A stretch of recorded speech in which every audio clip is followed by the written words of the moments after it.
Hey guys, Greg here, Off-Road Innovation. This is the kit that everyone's been waiting for a while. It's taken us a long time to get to where we're at.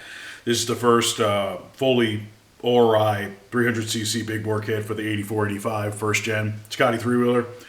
A lot of this work was done in-house. There's going to be some slight differences moving forward if we ramp up to a production level versus just kind of a ones and twos here and thing, but it's a good start, and we've made a lot of progress, did a lot of calculations, and have a lot of information figured out that we didn't have figured out before on exactly how we want to do this kit to make it super reliable and affordable and consistent. So just to kind of do a quick recap of what we have laid out here, and I'll do some individual stuff. 76 millimeter plated big bore cylinder, obviously a factory cylinder.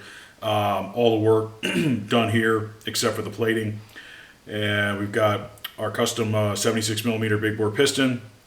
A lot of work went into that.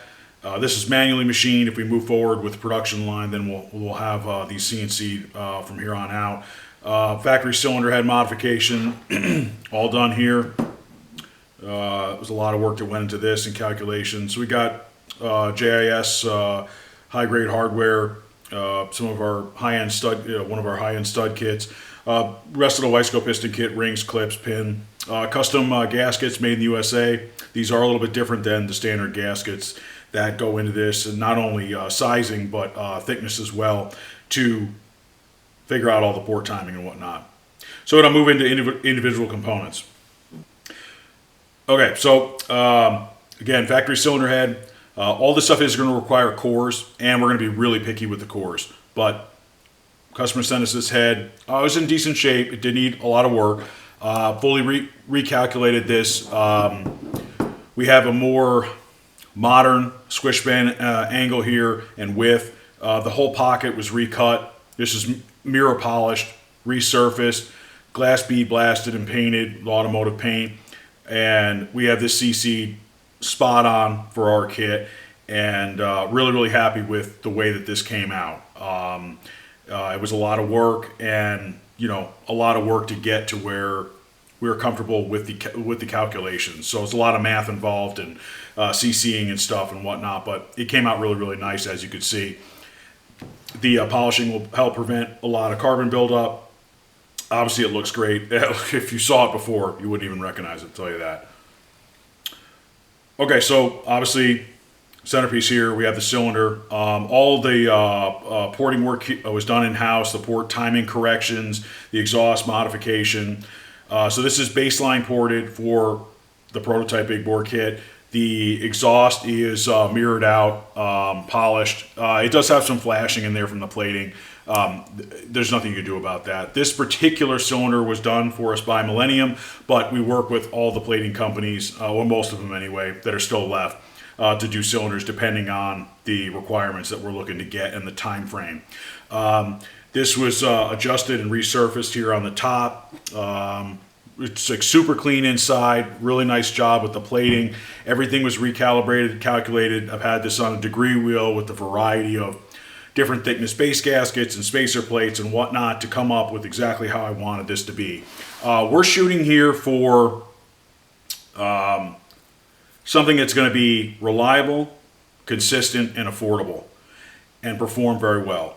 I don't want to get into the super high dollar, crazy, builds that aren't going to last, where you're porting things and modifying things to the limits. Basically like funny car stuff. One pass down the track, the engine blows up, you got to rebuild it.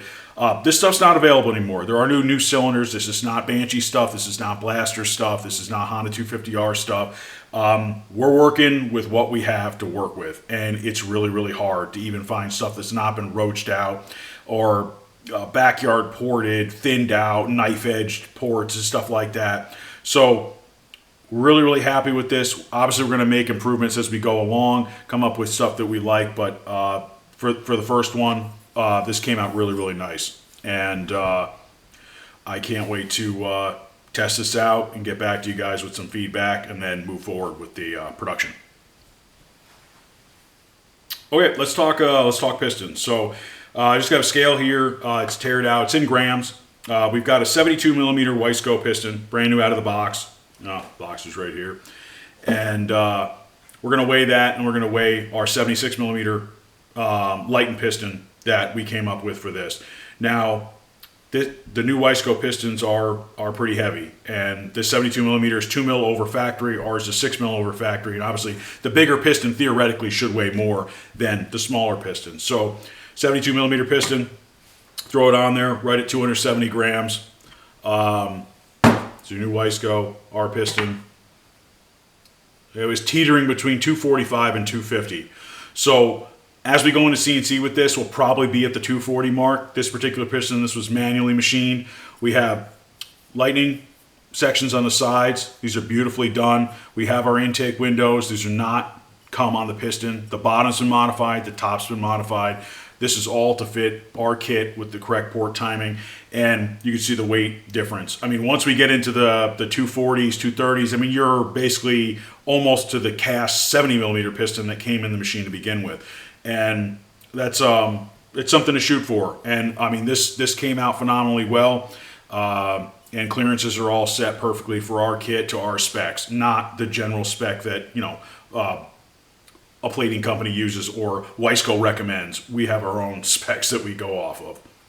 This particular kit, because the customer already has some gaskets, he's just getting the specialty gaskets, which is going to be the custom big bore gasket and the custom big bore base gasket. So this is all USA made, top of the line stuff, and we include instructions with all of our engine build stuff on break-in procedure and gasket installation. So many people install this head gasket incorrectly, and there's two ways you could possibly install it incorrectly. So our paperwork, detailed instructions and pictures to show you how to put this in correctly, and the stuff that we had made here is going to work perfectly with this kit. So not a big deal here, but new hardware is always nice to have. A lot of the factory studs have been taken in and out so many times that they are bent, and when you go to put on a tighter fitting cylinder head like one of the billet heads that used to be made, you can't even get the cylinder head down onto the motor, and as you're tapping it to come down, the dome is falling out of the head. So new studs are definitely going to be a requirement here. We had these custom made for us in Germany. These are high grade stud. They work perfectly. These include detailed instructions. We have the tools, affordable tools. If you don't have a stud installation tool, we have them in stock. Shows you exactly what Loctite to use, how to put them in, torque specs or theoretical torque specs, etc. All this hardware is JIS, Japanese hardware, with the correct wrench size. If you start getting stuff at hardware stores, you end up with 15 or different size wrenches, and then your torque wrench adapter for your cylinder base nuts doesn't work. So 14 millimeter wrench, 12 millimeter wrench. This is all zinc plated, really nice stuff that's going to make this function properly. The production kit will come with or without a wrist pin bearing, depending on if someone had just done a crank or they're just doing a top end. This particular customer already has a wrist pin bearing, so that's why it was not laid out on the table when I had all the parts here, because I'm getting ready to box all this stuff up and send this out for testing.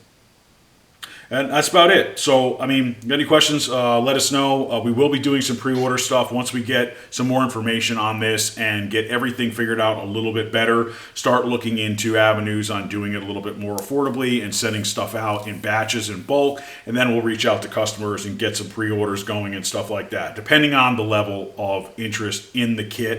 And there's a lot of other pieces to go along with this. So, this basically, if you think about it, a big bore kit's only going to be as good as the weakest component or the least modified component. It could be as simple as the airbox, it could be the carburetor, it could be the intake, it could be the exhaust. So there's a lot of things that have to go along with this kit for it to work well and to its potential. So we are working on some new cylinder domes for the Sprock Racing heads. Instead of recutting the factory head. That's one thing we're working on, and that's almost done actually. And we're also working on a new intake assembly that's going to be a little bit different than anything that's available right now. That's going to give you carburetor adaptability. And then the big one is pipes, and I wish it was an easy thing to do. It is not. The more parts that people buy, the more support that we get. the more stuff that we can make, period.